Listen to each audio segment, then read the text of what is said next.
We're going to buy a commercial property. How much are we buying it for? £500,000. Okay, so our friend over here says we're going to buy a property for £5 million. Okay? And what kind of a property was it before? Office space. Okay. And we work out that the capital allowance value on this property here is £1 million. Okay? In year one, let's say you make profit of £100,000.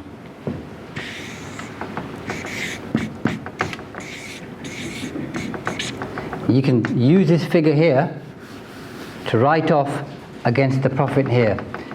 And without, again, getting too complicated, and just try and keep it as simple as possible so you understand the concept, is different types, you have different types of pools for capital allowance purposes. And depending on the pool that the expenditure goes in, helps us establish how much we can claim in capital allowances as a total. But for our example here today, we're going to assume everything goes in the general pool, where you can claim up to 18% every year. So if all this goes in the general pool, in year one, you can claim £180,000. Yeah? Which then leaves you the net difference, okay, of 820 carried forward next year. Everybody with me? Yeah. So we start with $1 million, we claim 180 grand, we've got 820 left in year two. Year two we claim 18% of 820, so on and so forth until you use up the whole figure. So we got profit of 100 grand. Are we going to use up the entire 180 or are we going to use up the 100 grand? 100 grand. Okay, so we use up the 100 grand.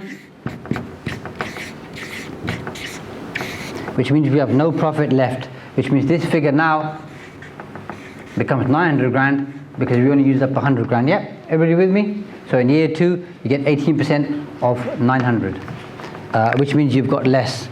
So our friend over here said 100 grand. Why don't we use 180? I haven't got a clue. Okay. It's a good answer, by the way. Because you didn't make 180. Sorry? Because you didn't make 180 profit. Okay, but if we use 180, now what we've done is we made an 80 grand, I'll put in brackets, but we made an 80 grand taxable loss. Yeah? What that means, okay, you carry the loss forward to year two. So when you start off, you've got an 80 grand loss. Let's say you make another 100 grand profit. Okay, so now you've only got 20 grand profit and you use 18% of 900 grand, whatever figure that equates to, gives you another loss. So what you want to do basically, to understand the concept, is try and use up as much of the capital allowances as you can to create a taxable loss, because when the figure's bigger, the 18% is bigger, and if you don't use all of it, next year you get less to claim, which means it'll take you longer to claim the whole lot. So from a cash flow point of view, you're better off doing this, because in second year, if you make, let's say, 300 grand profit, that's not going to cover this, as in the 18%. So having the 80 grand is going to reduce your tax significantly. Everybody with me? Yeah. Yeah. Then you've got something else called the annual investment allowance, where you can claim up to £1 million in one go. Okay, of new expenditure, which is even better. But again, we don't need to go into that. The problem you've got is, like Bernadette said, you've got to be running a business where you can claim capital allowances, like service accommodation.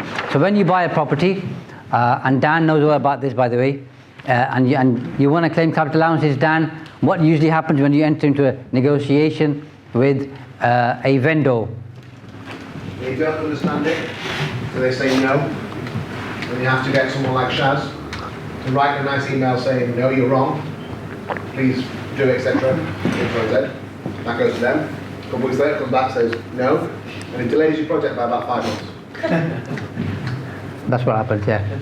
And then you'll have a wonderful lawyer who, when you talk to them, they'll say, this is getting very complicated, so Shaz, do our job for us, and talk to the other party's lawyer and try and convince them. And the kind of property that Dan usually ends up buying On the other side, we've got Shoesmiths or Eversheds or DLA Piper. These are really big firms, by the way. And then there's me here talking to a really big firm and trying to convince them that we have a capital allowances claim, which we manage, by the way, with Shoesmiths. Yeah, Shaz, yeah. So I think we should have a round of applause, by the way. Yeah, thank you. So, but it's important at that stage, when you buy the property, and I'll come to it in a second, that you make sure you talk about capital allowances, because with respect to your conveyancer or your solicitor, they are not supposed to give you tax advice, and they're going to miss it off. So you've got something called commercial property standard inquiries, okay, which your solicitor carries out. At that stage, you've got to tell them, and I can't remember, I think it's question number 38 on capital allowances, or somewhere around there, okay, generally speaking, your solicitor or the other party solicitor will put down 0, NA, okay, or nil.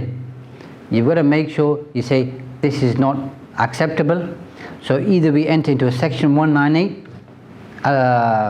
election with them. And can you explain what that is? That basically is an election where the vendor says to you, we'll agree to a figure. So you say, okay, so you enter an election, they agree to a figure which you're going to carry over into your accounts. Why do they need to agree the figure? Because if they don't agree to a figure, we don't know how much they've claimed, so we don't know how much we can claim. Yeah. So I think somebody over here mentioned, as long as the capital allowances haven't been claimed, if they've got a commercial building, using our previous example here, Bernadette, and they had £1 million worth of capital allowances, if they've claimed the whole lot, there's nothing for us to claim. We can't claim anything. So they're only completing this Friday, and then the exchange, and well, let's say we complete within 5 weeks. So you're about to exchange on Friday? They complete this Friday. They're doing a flip, basically. Okay. And then 5 weeks later, I buy it. Okay. So once they've done the flip, you've then got to say to them, I want to claim capital allowances, because you can't do anything right now because you're not buying the property. Yeah. So they've got to do what they've got to do. Once they've bought it, but are they doing an option agreement, whether they're going to assign the option to you? I don't think they have, because I was thinking, oh, have they paid the stamp duty? I'm not sure. I don't know if they have made it assignable. You want to find out? I'll come to you in a second as well. So if Bernadette, they've claimed the £1 million over here, that means all the fixtures, fittings in the building have been claimed for, there's nothing for you to claim. Yeah. Then when you carry out the refurb, and let's just say all 6 units are going to be service accommodation, when you carry out the refurb and you install new equipment, plant, machinery, you claim capital allowances on that element. But you're quite smart, like everybody else in the room here, because you're here. You want to have 2 bites of the cherry. The first one is on the purchase, and the second one is on the refurb. Yeah? So you get 2 lots of capital allowances. So you might have £1 million on purchase, and you might have 500 grand on the refurb. So you've now got 1.5 million to go at, which means, okay, this figure gets bigger in the first few years. So if maybe there's 2 questions here. So let's say they haven't asked current vendor for a section 198. yeah, Does that mean they can't claim any capital allowances? yes. Right. So then really I should wait, obviously, wait until they complete, then ask them if they made... Yeah, because we can't do anything now. If they made the purchase assignable to yes, me. yep. And then ask them if they agreed a figure, but then... And the likely answer is they haven't, by the way. But then how that figure would have come from there, let's say they have used a tax specialist or capital allowances a specialist, and that figure might differ to my... Then you come and see me, and then I'll start that negotiation for you and get you to the answer. Because it's long-winded. But you can't do anything right now, and you can't advise them you've got to do this because they're going to complete on Friday. And if you do advise them, they're not going to take your advice, generally speaking.